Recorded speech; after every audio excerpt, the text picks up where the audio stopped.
Hər vaxtınız xeyir əziz izləyicilər. Mən Murad, sizi kanalımda salamlayıram və kanalıma xoş gəlmisiniz deyirəm. Demək, bugün biz sizinlə belə bir gözəl üzük xonçası bəzəyəcəyik. Ümumiyyətlə, son illərdə potnuzda olan üzük xonçaları dəbdədir və gördüyünüz bu böyük güllər də son illərin artıq dəbinə çevrilib. Demək, bu dəfə də belə bir potnuz götürəcəm və gördüyünüz kimi belə bir üzük qabım və böyük bir gülüm var. Və gülün də ətrafları boş qalmasın deyə qızıl yarpaqlardan istifadə edəcəm. İlk növbədə onları potnuzun üzərinə qoyuram, qayçımı, sonra mirvarini qoyuram, yerlərini dəqiqləşdirirəm ki, onu yapışdırmaq rahat olsun. Daha sonra silikon kley vasitəsilə onları bir-bir yerinə yapışdıracağam. Burada rəng seçimi, güllərdə olan rəng seçimi təbii ki özünüzdən asılıdır. Sadəcə olaraq bizdə konsept qızılı və krem tonları olduğu üçün bu tonlarla da mən bəzəmiş oldum. Bu xonçanı hazırlayarkən artıq yuxusuz ikinci günüm demək olar ki başlayırdı və kleyin çox hissəsi əlim ayağıma dağılmışdı.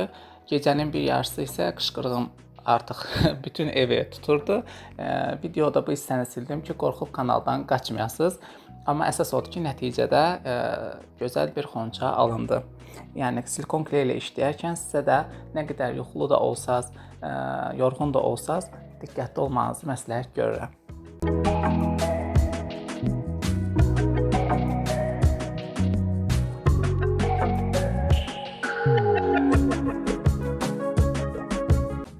Demək, gülümüzü yapışdırandan sonra keçirəm mirvarini, yəni üzük lentini hazırlamağına.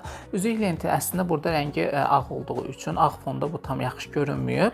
Demək, lentin bir hissəsindən həmin üzüyün sapı, daha doğrusu mirvarinin sapını keçirmək üçün deşik açıram və oradan keçirib daha sonra silikon kley vasitəsilə lentin başına, baş hissəsini kleyləyirəm. Yəni çalışmaq lazımdır ki, həmin sap lentin ortasından olsun, ortasından keçsin baş tərəfdə.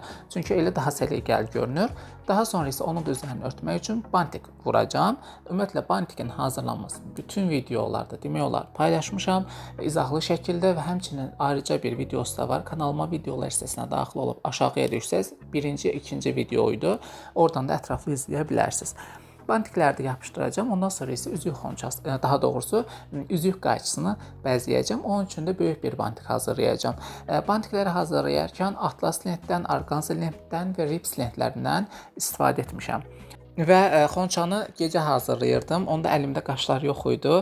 Səhərsi günü getdim, qaşlar aldım və həmin bantiklərin ortasına qaş da vurdum ki, daha yaxşı, daha gözəl görünsün.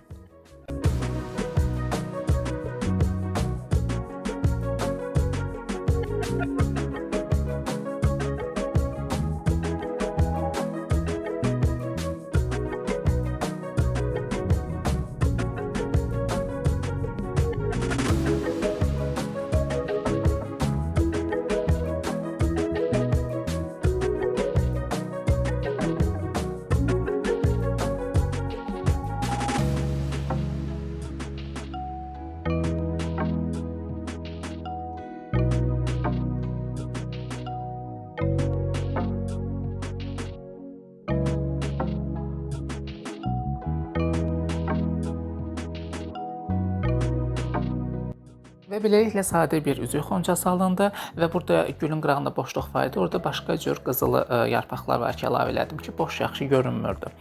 Üzük xonçamız artıq hazırdır. Qeyd edeyim ki, More Art Design Instagram səhifəmə daxil olaraq digər xonçalarla tanış ola bilərsiniz. Özəl günlərinizdə zövqlü xonçalar, hədiyyələr axtarırsınızsa müraciət edə bilərsiniz. Əgər videonu bəyəndinizsə kanala abunə olmağı unutmayın. Çünki kanalda bir-birindən maraqlı gözəl xonçaların və hədiyyələrin hazırlama videosunu paylaşıram və yeni videolarda inşallah tezliklə paylaşılacaq. Bu günlük bu qədər. Gələn videolarda görüşənədək hələlik.